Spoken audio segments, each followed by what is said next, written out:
चलिए, हम लोग किस एग्जाम टारगेट कर रहे हैं? हम लोग टारगेट कर रहे हैं एग्जाम 2026। कौन सा? प्रीलिम्स का। कब होने वाला है?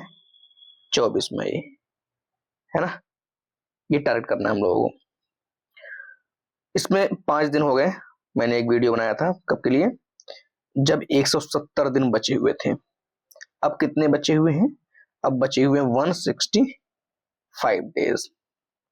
ठीक है, मतलब कितने दिन बीत गए हैं? 5 दिन बीत गए हैं। बेसिकली इस सीरीज का कहिए या इस वीडियो का मकसद क्या है, ये हमेशा क्लियर रहना चाहिए ना। इस वीडियो का मकसद जानते क्या है? कि जो 5 दिन बीत गए कैसे बीते। ये पांच दिन बड़े इंपॉर्टेंट हैं, समझ रहे ना? 5 दिन मतलब कि आप समझिए, इसको मैंने क्यों लिया है। अगर इसे 12 से मल्टीप्लाई कर दें तो 60 आवर हो सकते हैं। मतलब कि 12 से मल्टीप्लाई कर रहे हैं, ये डेली का लोग टारगेट बनाते हैं अमूमन कि 12 घंटे बनाते हैं। भाई क्या करना है, कुछ करना भी नहीं है। कहते हैं कि परमानेंट यही करना है, मतलब दिन भर यही करना है, तो 12 घंटा लोग सिंपली बनाते हैं। तो हम एक रेंज मान चल रहे हैं। आप अपने हिसाब से 10 बना लीजिए तो 50 हो जाएगा। अगर आप 10 आवर का बना रहे हैं 12 की जगह पर तो 50 हो जाएगा। तो ये 60 या 50 आवर ना बहुत कुछ होता है। और हम इसी पर क्या करते हैं, थोड़ा सा एनालिसिस करते हैं, या कहिए कि पोस्टमार्टम टाइप के 5 दिन जो बीत गए कैसे बीते। चलिए देखते हैं क्या क्या क्या क्या इंपॉर्टेंट पॉइंट है।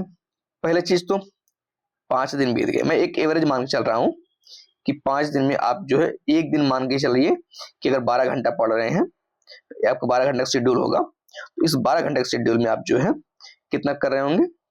60 आवर। ठीक है, चलिए क्या सब कुछ सही है? एक रिव्यू बनाइए, रिव्यू पेपर बनाइए कि जो 60 आवर आपने पढ़ाई की है, क्या कवर क्या हुआ, क्या जो टारगेट था वो कवर हो रहा है कि नहीं हो रहा है ना? इसका रिव्यू करते समय एक तो अपना शेड्यूल ध्यान रखिए, और क्या ध्यान रखिए? शेड्यूल ध्यान रखने के साथ साथ आप ये ध्यान रखिए कि आपका जो सिलेबस है वो कितना हो गया, ये ध्यान रखिए। और उसके बाद क्या, और ये ध्यान रखिए कि आपने कुछ कमिटमेंट किया होगा। क्या कमिटमेंट किया होगा कि 5 दिन में हम कुछ कंप्लीट करेंगे। जैसे अगर आप हिस्ट्री का टारगेट किए हैं, पॉलिटी का टारगेट किए हैं, या हिस्ट्री के किसी 2-3 चैप्टर को अगर आप टारगेट कर रहे हैं, या पॉलिटी के 2-4 चैप्टर जो भी टारगेट कर रहे हैं, या आप ये टारगेट कर रहे हैं कि हम टेस्ट की आप टारगेट कर रहे हैं कि हम जो है 5 दिन में कम से कम जो है पॉलिटी का टेस्ट सॉल्व कर लेंगे या हिस्ट्री का टेस्ट सॉल्व कर लेंगे, ये टारगेट कर रहे हैं। मतलब कुछ तो किए होंगे ना। जैसे जब 170 डेज बचा था, है ना, 170 डेज जब बचा हुआ था, तो क्या था उसमें कि आपके पास क्या था कि 5 दिन का आपने बनाया कि टारगेट। अब जब 165 डेज बचा हुआ है, तो आज भी तो कुछ एनालिसिस होगा ना, फिर आज कुछ कमिटमेंट होंगे, एक कैपेसिटी पता चल जाती है। जैसे अगर आप एम लक्ष्मीकांत पढ़ रहे हैं, एम लक्ष्मीकांत अगर आप पढ़ रहे हैं ना, अगर आप एम लक्ष्मीकांत पढ़ रहे हैं, तो आप एक चीज नोटिस करेंगे कि उसका जो एक पेज होगा ना, एक पेज, उसका जो एक पेज होगा, आपको एक अंदाजा लग जाएगा कि ये पेज जो है 10 मिनट में या 15 मिनट में, जब भी मतलब 10-15 मिनट एक पेज खत्म हो जाता है, ऐसा आप मतलब अंदाजा लगाएंगे। तो फिर उसी हिसाब से एक जो है क्या किया जाता है, शेड्यूल बनाया जाता है कि ये जो मान लीजिए एम लक्ष्मीकांत है, अगर किसी चैप्टर में 20 पेज है ना, 20 पेज है, तो इसका मतलब क्या है कि 2 घंटा में खत्म हो जाएगा। किसी में 5 पेज है, तो कितने में? आधे घंटे में खत्म हो जाएगा, 1 घंटे, मतलब आपका एक कैपेसिटी पता चल जाएगी। और उसी हिसाब से आप क्या किए होंगे, एक टारगेट बनाए होंगे कि 5 डेज में हम क्या करेंगे, हिस्ट्री या ज्योग्राफी, सॉरी, या जो है ज्योग्राफी या करंट अफेयर, मतलब कुछ ना कुछ तो कवर करेंगे ना। और इसके भी कुछ सेग्रीगेट टॉपिक भी। अच्छा, यहाँ पर एक समस्या और आती होगी, जानते क्या? एक समस्या और आती होगी, लोगों जो टारगेट होगा ना वो वेरी करेगा। एक चीज और भी है कि लोगों टारगेट क्या करेगा, वेरी करेगा। जैसे कैसे वेरी करेगा? कुछ लोग होंगे आवर के हिसाब से टारगेट बनाते होंगे, है ना, और कुछ लोग होते होंगे सिलेबस की अकॉर्डिंग। सिलेबस अकॉर्डिंग मतलब कि हमको जो है 5 डेज में, कुछ लोग कहेंगे हमको 5 डेज में 60 आवर पढ़ना है, और कुछ लोग कहेंगे 5 डेज हमको जो है हिस्ट्री का कुछ चैप्टर, पॉलिटी का कुछ चैप्टर, ज्योग्राफी कुछ चैप्टर और करंट अफेयर्स ये कवर करना है। मतलब इस तरह टारगेट होगा। तो क्या आपका भी ऐसा कुछ टारगेट है? पहले क्लियर कर लीजिए कि हाँ हमारा किस टारगेट से चल रहा है। ठीक है, अब यहाँ पे देखते हैं कि अगर इससे आप सेटिस्फाई हैं कि हाँ सब कुछ बढ़िया चल रहा है, कि 5 दिन हमारे मजे से बीते हैं और हम छठा दिन 7वां दिन जो भी आपको है हम उस दिन इंजॉय करेंगे। हालांकि देखिए इंजॉय करने का कोई टाइम कहते हैं ना कि अगर आप अपने काम से बोर हो रहे हैं फिर क्या मतलब रह गया है ना।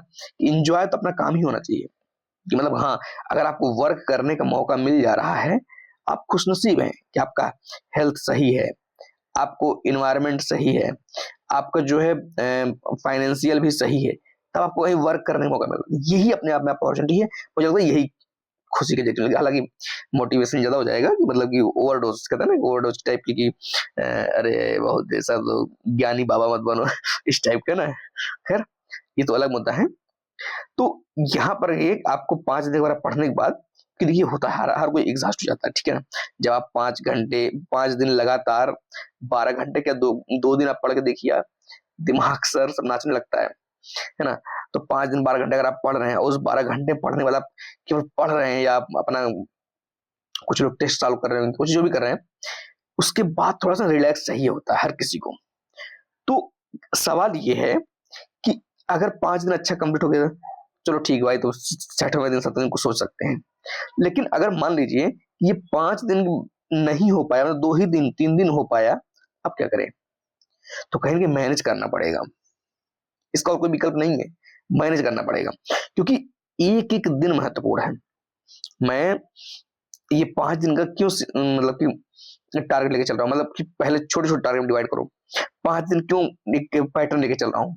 कारण ये है कि 5 दिन को एनालिसिस करना आसान काम है कि 5 दिन अगर आपका गड़बड़ हो रहा है, आप कुछ कमियां लिखेंगे, 1 2 3 4 कुछ कमियां लिखेंगे और फिर उस पर जी तोड़ काम किया सकता है। लेकिन अगर आप पता चला कि महीने भर का बना रहे टारगेट, 1 महीने मान लीजिए गड़बड़ हो गया, अब महीने गड़बड़ होने के बाद आप क्या करेंगे? भाई अगर 30 दिन आप गंवा दिए, मान लीजिए कि 30 दिन में ठीक से नहीं, आप जाकर 30 दिन बाद रिव्यू कर रहे हैं, 165 दिन बचा मान लीजिए, 30 दिन आप रिव्यू कर रहे हैं, तो कितना महीने बचा है? 3 × 5 = 15 देख रहे हैं, मतलब 5.5 महीने बचे हुए हैं। अब 5.5 महीने में क्या कर लेंगे, है ना? तो अब इसके लिए जो है अगर आप 5-5 दिन का रिव्यू करते हैं तो थोड़ा सा ना एक जूम टाइप का दिखता है, मतलब कि बहुत माइक्रो लेवल का, कि हाँ इस समय हमको जो है कहीं पर टाइम बर्बाद नहीं करना है, किसी भी परिस्थिति में नहीं किया सकता है। ठीक है, अच्छा एक चीज और देखिए, क्या 165 डेज जो बचा, हालांकि ये तो हर बार एनालिसिस होता ही है ना, हर बार ये एनालिसिस होता ही है कि 165 डेज बचा दिए, मान के चलिए आपके पास कितना बचा हुआ है, मुश्किल से अगर आप देखिए वर्किंग आवर होता है ना, वर्किंग आवर अगर आप देखेंगे कितना कर लेंगे?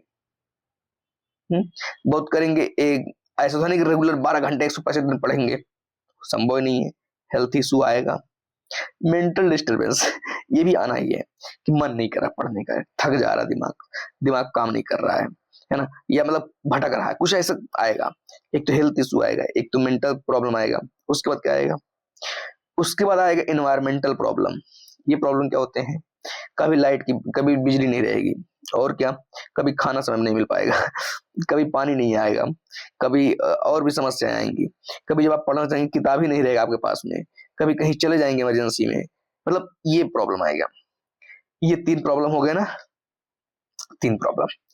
उसके बाद अब इस 3 प्रॉब्लम में, ये जो 3 प्रॉब्लम है ना, 165 को आपके जो है कम करने में लगे रहेंगे। ये जो 3 प्रॉब्लम है, और जो 165 को कम करने में लगे रहेंगे, यही ले जाकर कहां पहुंचा देंगे इसको? 165 कहां पहुंचा देंगे? ये पहुंचा देंगे 100 पे या 90 पे। अब आप समझ, प्रॉब्लम क्या है कि 165 को आप कितना मिनिमम मतलब कर सकते हैं? 165 में तो 165 पढ़ नहीं सकते, क्लियर है। बहुत हो सकता है कि चलिए 5 दिन कम कर सकते हैं, जो बहुत जिसकी एफिशिएंसी बहुत ज्यादा होगी, कि एक दिन नहीं रेगुलर पढ़ रहे हैं, समय से उठ रहे हैं, सारी चीज शेड्यूल्ड है, सारी चीज टाइम से है, वही कर सकते हैं, वो भी 160। लेकिन 165 नहीं हो सकता, और मैं कह रहा हूं 160 भी नहीं होगा कारण है। ये सब देखिए एक्सपेरिमेंट है ना, ये सब ऐसा नहीं है कि बस गणित के हिसाब से हो जाएगा, नहीं। आप इसमें बहुत कुछ अभी गलतियां करेंगे और वो गलतियां ऐसी ऐसी गलतियां होंगी जो अभी आज अंदाजा नहीं लगा सकते। इसका एक रिव्यू और भी है, इसका रिव्यू और भी एक आपका 165 कितना बेहतरीन जाएगा।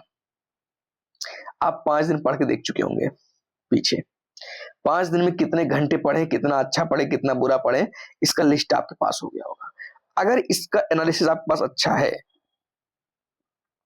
फिर आप 165 का एनालिसिस अच्छा करेंगे, मतलब इसमें गलती नहीं करेंगे।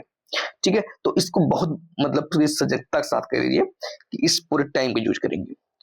कुछ चीजें ध्यान रखिएगा जो आपको इसमें मदद करेगा, है ना। अब मैं वीडियो को थोड़ा सा वाइंड अप करने का प्रयास करूंगा, लेकिन कुछ चीज आपको जो है मदद करेंगी 165 को अच्छे से यूज करने में। पहली चीज, ये जो आईएएस का है ना, आईएएस या आईपीएस, पीछे से बात मैं नहीं कर रहा हूं, ठीक है। आईएएस आईपीएस ये जो है ना, ये कोई नौकरी नहीं, ये एक सपना है, ध्यान रखिएगा। ठीक है, ये जब भी दिमाग में आए कि पढ़ना कैसे है, क्यों पढ़ना है, ये दिमाग पर बैठा लीजिए कि ये एक स्वप्न है। स्वप्न जानते हो ना, क्यों ऐसा मैं बोल रहा हूं। आज तक मतलब 2025 के लास्ट तक जितने लोगों से आपने सुना होगा, जितने भी लोगों से आपने सुना होगा, सभी के सभी ने आपको बताया होगा कि आईएएस से बड़ी नौकरी कुछ नहीं है, आईएएस से अच्छी नौकरी कोई नहीं है। ये बात अलग है, अब जिसको नहीं मिल पाया आईएएस समझ रहे ना, अब जो आईएएस नहीं बन पाया अपनी जिंदगी में, वो तो कमियां निकालेगा ना, सिंपल सी बात है। होता क्या है बेसिकली, कुछ लोगों को ना रिस्पेक्ट मतलब डाइजेस्ट नहीं होता, मतलब दूसरे का रिस्पेक्ट डाइजेस्ट नहीं होता है। जैसे मान लीजिए कोई आईएएस बन गया, अब कुछ लोग आएंगे आपको ज्ञान देने, इसमें भी बहुत प्रॉब्लम होती है जॉब करने में, इसमें भी सैलरी कम है, बहुत कम है ना, इनके बराबर उनके बराबर, ये ताकतवर नहीं होते हैं, है ना। कई चीजें मतलब आपको समझाई जाएगी, लेकिन कड़वी सच्चाई जो है, क्यों ऐसा होता वो तो अलग बात है, क्यों लोग ऐसा बोलते हैं वो अपना अपना थॉट है, लेकिन कड़वी सच्चाई है कि आईएएस जैसी नौकरी कोई नहीं है।